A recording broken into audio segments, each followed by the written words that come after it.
Dahil nag-crave kami ni mama ng chicken curry at ito na nga, nagluto siya ng napakasarap na chicken curry. Kitang-kita naman guys, sa itsura pa lang nakakatakam na. At di na natin papatagalin yan, food taste na agad. Wow! Ayan guys, yung pinakamalaki. Hindi natin papalagpasin yan. Unang kagat pa lang.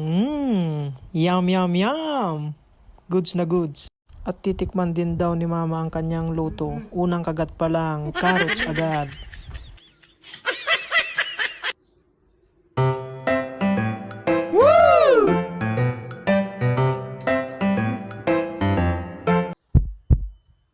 At nang dahil hindi na ako makapagpigil, dali-dali na akong tumakbo at kinuha ang sinaing na kanin para makakain na. Yun guys, kainan na.